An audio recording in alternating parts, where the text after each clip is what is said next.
Alors, voici une vidéo pour vous aider à préparer le test sur la factorisation.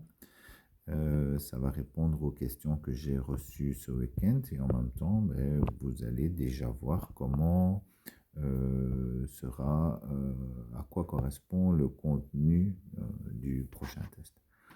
Alors, une partie du test, c'est un mélange d'expressions à factoriser.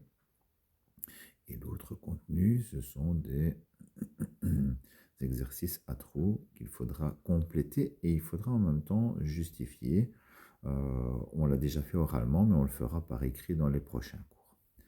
Alors, tout d'abord, quand j'ai un exercice de factorisation, la première chose, c'est toujours d'essayer de factoriser par mise en évidence en premier. Et donc, pour le premier exercice, est-ce que je peux mettre quelque chose en évidence? Est-ce que j'ai un ou plusieurs termes communs, facteurs, communs dans chaque terme? Dans le nombre, on voit qu'on va pouvoir décomposer. On a des x, on a y. Et donc, en évidence, je vais pouvoir mettre du x carré y. Je distribue, pour retrouver le premier terme, je multiplie par 3x. Et pour retrouver le deuxième terme, moins 4, on a déjà x carré et y. Alors, deuxième exercice. Je regarde si je peux mettre quelque chose en évidence. Et là, rien à mettre en évidence. La deuxième méthode de factorisation qu'on a vue, ce sont les produits remarquables. Alors, il y avait deux produits remarquables, le produit remarquable numéro 1 et le produit remarquable numéro 2. Alors, la grosse différence entre les deux, c'est que dans le produit remarquable numéro 1, il y a 3 termes, et dans le produit remarquable numéro 2, il y a 2 termes. Donc ici, produit remarquable numéro 1. Alors, qui est 3 termes, c'est un premier indice, mais quand j'indique produit remarquable numéro 1, on va regarder si c'est vraiment un produit remarquable. Pour l'instant, on n'a aucune certitude que c'est un produit remarquable, on a juste vu qu'il y avait 3 termes. Pour que ce soit un produit remarquable, il faut que je trouve dans ces 3 termes 2 carrés. Celui-ci est un carré, et c'est le carré de 2a. Et ici, on a un deuxième carré. 9b carré, c'est le carré de 3b.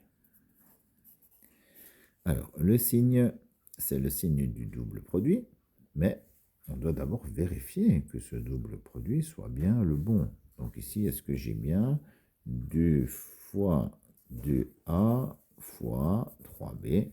Oui, ça correspond. Donc voilà, je peux mettre le signe du double produit. Et donc, produit remarquable numéro 1, c'est le carré d'une différence ou le carré d'une somme. Alors, exercice 3. De nouveau, je regarde s'il y a quelque chose à mettre en évidence. Il n'y a rien à mettre en évidence. Cette fois-ci, il y a 2 termes. Donc, normalement, ça devrait être le produit remarquable numéro 2. Si c'est bien le produit remarquable numéro 2, je dois avoir la différence, j'ai bien différence, de 2 carrés. Est-ce que ces deux-là sont bien des carrés? Donc, 4a carré, c'est le carré de 2a. Et 9, c'est le carré de 3. Voilà. Et donc, le produit remarquable numéro 2, c'est le produit de 2 binômes conjugués, 2a plus 3 fois 2a moins 3. Quatrième exercice. Est-ce que je peux mettre de nouveau quelque chose en évidence? Et ici, oui, je peux mettre 3 en évidence fois a carré moins 25. Et là, je dois me rendre compte que dans la parenthèse, j'ai de nouveau un produit remarquable, une différence de 2 carrés. Et donc, pour que l'exercice soit bon, je dois toujours factoriser jusqu'au bout, factoriser au maximum. Et donc, a carré moins 25, c'est a plus 5 fois a moins 5. Voilà, cet exercice était à faire en 2 étapes. Il peut y avoir même plus que 2 étapes, hein, mais bon, dans le test, la majorité, ce seront des exercices simples. Et puis après, il peut y avoir des exercices composés. Donc voilà, ça c'est la partie mélange d'exercices où on doit reconnaître les différentes situations et factoriser. La partie avec les exercices à trous qu'il faut compléter, bah, c'est un peu la même idée, c'est un peu le même principe. Donc voilà, soit c'est produit remarquable numéro 1, soit c'est produit remarquable numéro 2. Alors la première étape, c'est de les reconnaître. Et donc voilà, sur le côté, j'écris, je vais le faire oralement ici, mais on l'écrira au cours, je vous montrerai des exemples. J'écris, voilà, j'estime que c'est le produit remarquable numéro 2. Et il y a 2 explications possibles, soit parce qu'il y a 2 termes de ce côté-ci, soit parce qu'il y a un produit de 2 binômes conjugués de l'autre côté. Bon, voilà, on met l'explication, une des 2 explications, voire même les 2 pour celui qui veut. Et donc, je commence à compléter, hein.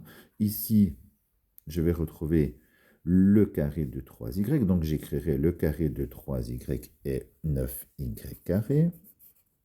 Et ici, j'écrirai que x carré est un carré et est le carré de x. Et donc, je viens compléter ici avec x. Voilà. Dans l'autre parenthèse, ce sont les mêmes termes. Pour le suivant, là, je reconnais le produit remarquable numéro 1 parce que j'ai 3 termes, parce que ici, on a le carré d'une différence. Donc, voilà, je justifie pourquoi c'est le produit remarquable numéro 1. Et puis, j'explique comment je trouve les différentes informations. Ici, je dois compléter ici avec le carré de 2b. Donc, j'écrirai le carré de 2b, c'est 4b carré. Ici, par contre, on a déjà le carré. 9 est le carré de 3. Voilà, je viens compléter ici le 3. Et la dernière étape, dernière ligne à compléter, ça sera le double produit est 2 fois 2b fois 3. Ça fait 4, 12, 12b. Voilà le genre d'exercice que vous aurez au test. Vous êtes déjà... peut-être pas encore prêt parce qu'il faut encore faire des exercices, mais vous avez déjà toutes les infos pour vous préparer pour le test.